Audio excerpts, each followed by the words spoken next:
ආයිබෝවන් අපි බලමු සතියේ අන්තිම දවසේ ඒ කියන්නේ මාර්තු 27 සිකුරාදා කොළඹ කොටස් වෙළඳපොලේ මොකද උනේ කියලා. දවස කොහොමද අවසන් වුනේ?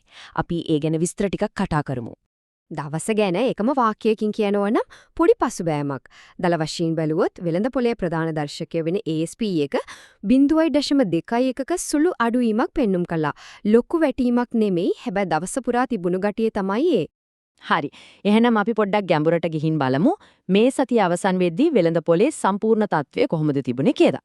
දැන් දර්ශකය දිහා බැලුවොත් all share price index එක, ඒ කියන්නේ SP එක 0.44ක විතර බැහැලා 21375 මට්ටමට ආවා.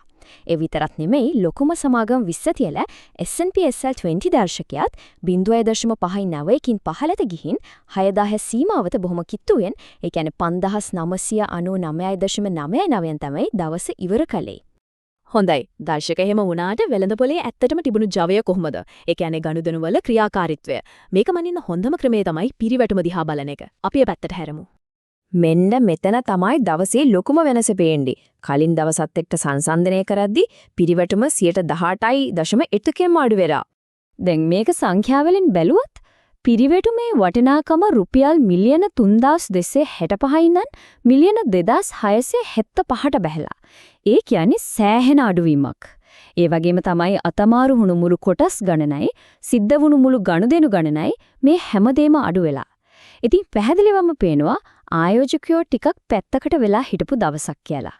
සරලවම කිව්වොත් සිකුරාදා කියන්නේ වෙළඳපොලේ වඩිය සත්‍යල්බද්ධයක් නැති ටිකක් නිස්කලංක දවසක්. අතමාරු වුණු සල්ලිත් අඩුයි, කොටස් ගානත් අඩුයි.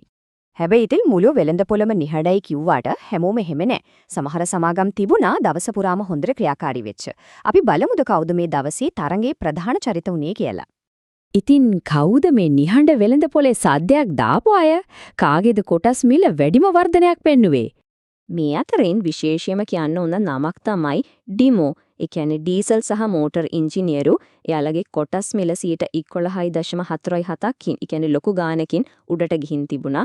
ඊට අමතරව ඔරියන් ෆිනෑන්ස් සහ කහවත්ත වැවිලි සමාගම් වලත් හොඳ මිල ඉහළ යාම් දකින්න ලැබුණා.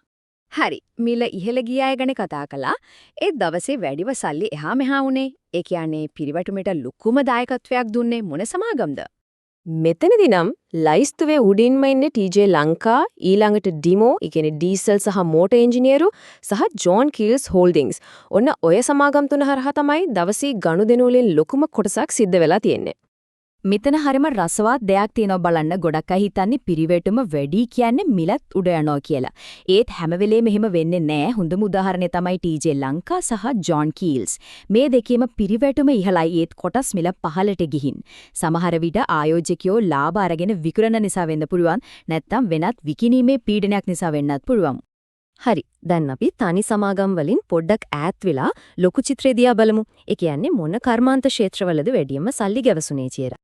ක්ෂේත්‍ර විදිහට කඩලා බැලුවම වැඩියෙන්ම අවධානය ගිහින් තියෙන්නේ consumer durables and apparel පැත්තට. ඒ කියන්නේ පාරිභෝගික භාණ්ඩ සහ ඇඟලුම්. මුළු පිරිවැටුමෙන් පහෙන් එකකටත් වැඩියෙන්, ඒ කියන්නේ 21.6%ක්ම ඇවිල්ලා තියෙන්නේ ඒ ක්ෂේත්‍රයෙන්. ඊට පස්සේ ප්‍රාග්ධන භාණ්ඩ, ද්‍රව්‍ය වගේ ක්ෂේත්‍රات හොඳට ක්‍රියාත්මක වෙලා තියෙනවා. එහෙනම් සිකුරාදා දවස සාරාංශයක් විදිහට ගත්තොත් පොදුවේ නිහඬ දවසක්, පිරිවැටුම අඩුයි.